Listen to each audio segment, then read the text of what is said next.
Hello guys, السلام علیکم ورحمۃ اللہ وبرکاتہ۔ آج میں حضرت موسیٰ علیہ السلام کی پیدائش کا واقعہ سنانے جا رہا ہوں اور لاسٹ تک دیکھتے رہنا گائز۔ ایک رات مصر کے بادشاہ فرعون نے ایک خواب دیکھا کہ شام کی طرف سے ایک آگ آئی اور اس آگ نے تمام قبطیوں کے گھروں کو جلا ڈالا جبکہ بنی اسرائیل محفوظ رہے۔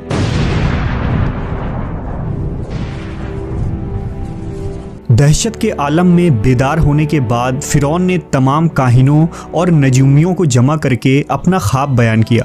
نجومیوں نے اسے بتایا کہ بنی اسرائیل میں ایک بچہ پیدا ہوگا جو فرعون کی بادشاہت کو ختم کرے گا۔ وہ بچہ کون تھا اور اس نے فرعون کی بادشاہت کا خاتمہ کر کے مصر کی تاریخ کو کیسے بدل ڈالا، اس ویڈیو میں ہم فرعون کے اس خواب اور اس پراسرار بچے کے متعلق جانیں گے۔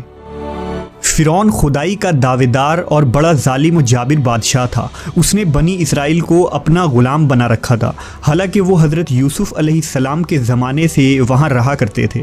حضرت یوسف نے اپنے والد حضرت یعقوب اور اپنے بھائیوں کے لیے زمین کا ایک حصہ اس وقت کے فرعون بادشاہ ریان بن ولید سے حاصل کیا تھا۔ حضرت یعقوب کی یہی نسل بنی اسرائیل کہلائی جو مصر میں خوب پھلی پھولی۔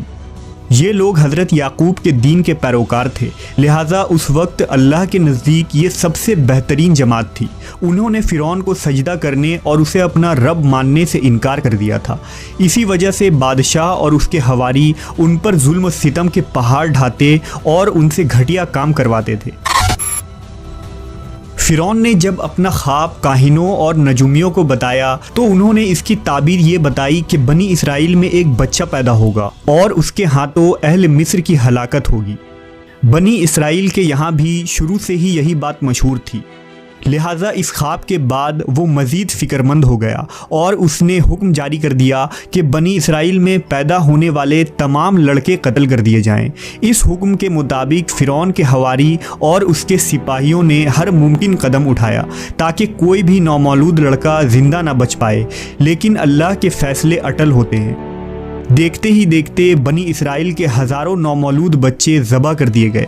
پھر ایک وقت وہ آیا کہ جب قبطی سرداروں نے فرعون سے کہا کہ اگر بنی اسرائیل کے لڑکوں کا اسی طرح قتل عام ہوتا رہا تو ہمیں آئندہ خدمت گار ملنا مشکل ہو جائیں گے، اور پھر ہمارے یہ کمتر، گھٹیا اور غلیظ کام کون کرے گا؟ اس پر فرعون نے حکم جاری کیا کہ 1 سال چھوڑ کر بچے قتل کیے جائیں۔ ان دنوں حضرت موسیٰ کی والدہ اپنے حمل کے ابتدائی دنوں میں تھی۔ اللہ نے ان کی حفاظت کا سامان اس طرح فرمایا کہ ان کی والدہ پر معمول کے مطابق حمل کے آثار ظاہر نہیں ہوئے، جن سے آپ فرعون کی چھوڑی ہوئی دائیوں کی نگاہ میں نہ آئیں۔ انہوں نے اس بات کو چھپائے رکھا یہاں تک کہ پیدائش کا وقت آ پہنچا اور انہوں نے بچے کو جنم دیا۔ اس بارے میں سوائے قریبی لوگوں کے کوئی نہیں جانتا تھا۔ نجومیوں نے فرعون کو اطلاع دی کہ بچہ پیدا ہو چکا ہے۔ اس اطلاع نے فرعون کو بدحواس کر دیا۔ اس کے سپاہیوں نے گھر گھر تلاشی شروع کر دی۔ حضرت موسیٰ کے بھائی حضرت ہارون سال امان میں پیدا ہوئے تھے، جبکہ حضرت موسیٰ قتل والے سال میں پیدا ہوئے۔ حضرت موسیٰ کے والدین سخت پریشان تھے۔ 3 مہینے تک انہوں نے حضرت موسیٰ کو چھپا کر رکھا، لیکن زیادہ عرصہ تک بچے کو شاہی جاسوسوں کے نظروں سے چھپا کر رکھنا ممکن نہ تھا۔ پھر بھی وہ اپنی پوری کوشش کرتی رہیں، یہاں تک کہ ان کے پاس اللہ کا حکم آ گیا۔ یہ حکم اللہ نے ان کے دل میں ڈالا تھا، یعنی القاء کیا تھا۔ حضرت موسیٰ کی والدہ کے دل میں خیال آیا کہ تابوت کی طرح ایک صندوق بنایا جائے اور اس بچے کو اس صندوق میں رکھ کر دریائے نیل کے بہاؤ پر چھوڑ دیا جائے۔ حضرت موسیٰ کی ماں نے اللہ کے حکم کے مطابق بچے کو صندوق میں رکھا اور دریا میں چھوڑ دیا۔ ساتھ ہی موسیٰ علیہ السلام کی بہن سے کہا کہ تم اس کے پیچھے پیچھے چلتی جاؤ۔ لہٰذا وہ دریائے نیل کے موجوں میں چلے اور ان کی بہن کنارے کنارے چلی، اپنے بھائی کی نگرانی کرتی جا رہی تھی کہ دریا میں ڈالنے کے بعد وہ کہاں جاتے ہیں۔ صندوق بہتا ہوا محل کے تالاب میں پہنچ گیا۔ وہاں فرعون کی بیوی ملکہ اور خادمائیں لطف اندوز ہو رہی تھی کہ صندوق پر ملکہ کی نظر پڑی۔ اس نے کنیزوں کو حکم دیا کہ صندوق کو تالاب سے نکال لاؤ۔ صندوق کھولا گیا تو اس میں ایک حسین اور تندرست بچہ آرام سے لیٹا ہوا انگوٹھا چوس رہا تھا۔ ملکہ بہت خوش ہوئی، اس کی آنکھوں میں ممتا اتر آئی، شفقت و محبت سے بچے کو گود میں لے لیا۔ ملکہ نے سوچا کہ اس بچے کو بیٹا بنا کر پالنا چاہیے۔ محل میں کسی نے خدشہ ظاہر کیا کہ یہ بچہ بادشاہ کی سلطنت کو ختم کرنے کا سبب بھی بن سکتا ہے۔ فرعون کے دل میں بھی یہ خیال آیا کہ کہیں یہ بچہ بنی اسرائیل کا وہ لڑکا نہ ہو جس کے بارے میں نجومیوں نے پیشن گوئی کی تھی۔ لیکن فرعون کی بیوی نے کہا یہ بھی تو ہو سکتا ہے کہ یہ بچہ ہماری آنکھوں کی ٹھنڈک بنے یا ہم اس کو اپنا بیٹا بنا لیں۔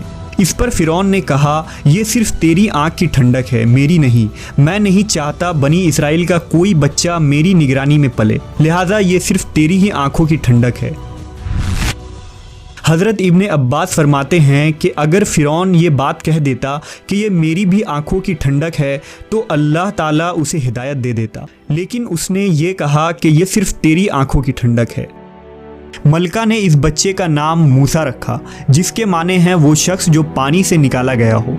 بچے کو جب محل میں لے جایا گیا تو اس نے دودھ کے لیے رونا شروع کر دیا۔ بچے کے پاس دودھ پلانے والیاں لائی گئیں، لیکن بچے نے کسی عورت کا بھی دودھ نہ پیا۔